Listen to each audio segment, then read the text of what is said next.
Hi, I'm Jen from JenThereDoneThat, and it is really raining out there. So we're going to stay nice and dry inside today.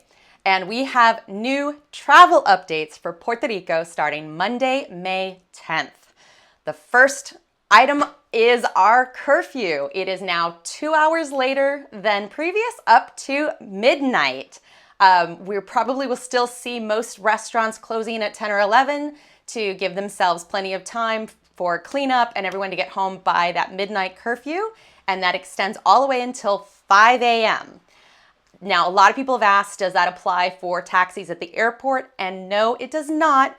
Taxis at the airport and pickup drop-offs at the airport are still allowed 24/7 because we have flights coming in at all hours of the day and night. So you will be able to get a taxi from the airport, and you may just need to arrange for taxi service back if you have an after midnight flight or before 5 a.m. They have been monitoring our COVID cases and our hospitalizations very closely. And so we've had a plateau and then a slight drop. So it's good news.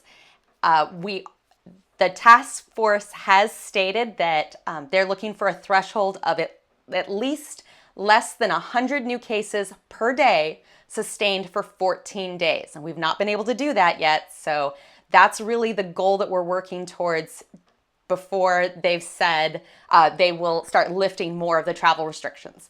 We are still at 30% capacity for restaurants and all businesses.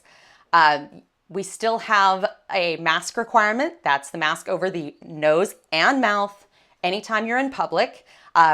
I know some people have seen the new CDC guidelines, but Puerto Rico still has additional safety protocols in place. So Puerto Rico follows the CDC advice and have implemented additional restrictions. So it is what it is. We are seeing fines of up to $100 if you don't wear a mask, and fines up to $5,000 if they deem you disruptive or if you're caught breaking quarantine.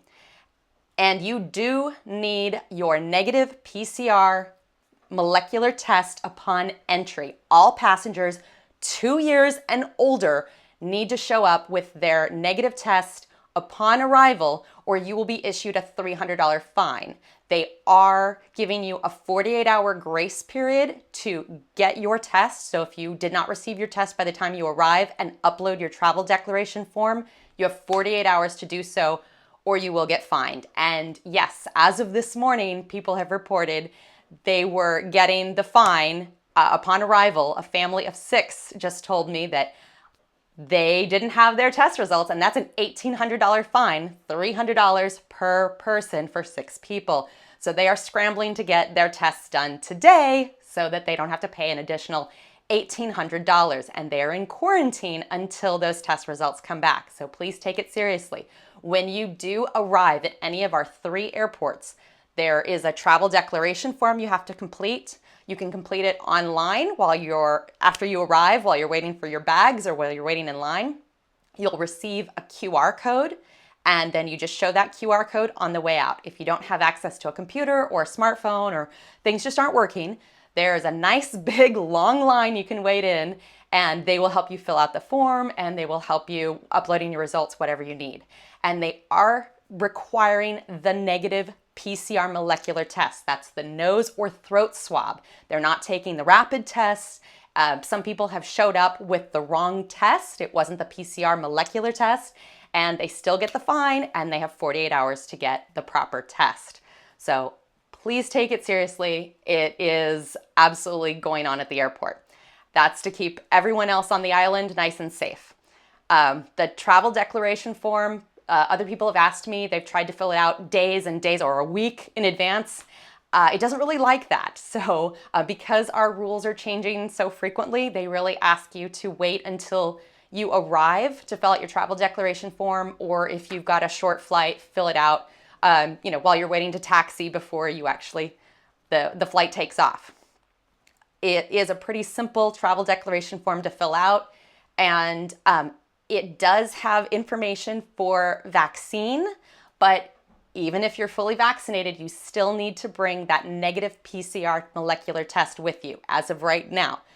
We're hoping that that will change in the near future, but even though CDC does not require it anymore, Puerto Rico does. And some airlines are still requiring a negative test to board the flight. So double check with your airline if it's going to be required for them as well.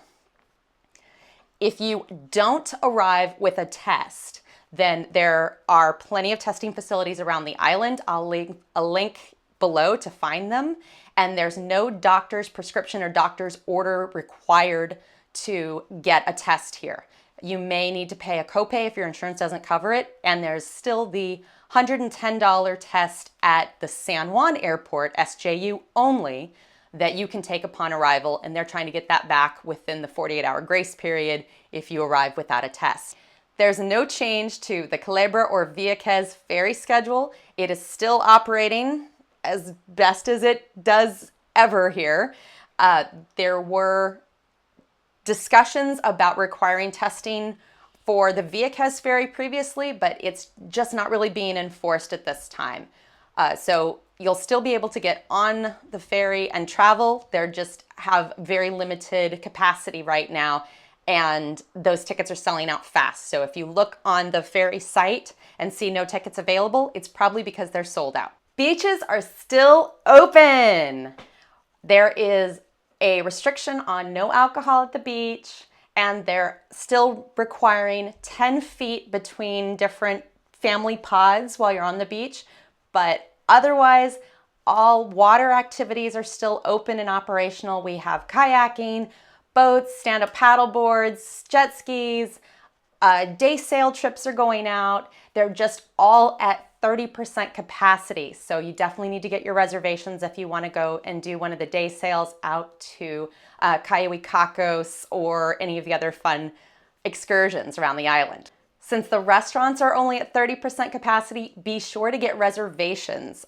Several people have reported to me that they were trying to go out for a special dinner and just showed up and were turned away because they were at full capacity. So definitely make sure that you call ahead for reservations if you are trying to get any kind of dinner, definitely in the San Juan metro area and a lot of other places around here. I've actually been going to dinner early to beat the crowds for takeout, or if I just want to sit on the patio, and that's worked out really well. But we still have that 30% capacity, so definitely plan ahead for your meals. So thanks for watching. Be sure to like and subscribe for more travel updates from Jen There, Done That in Puerto Rico, the Caribbean, and beyond.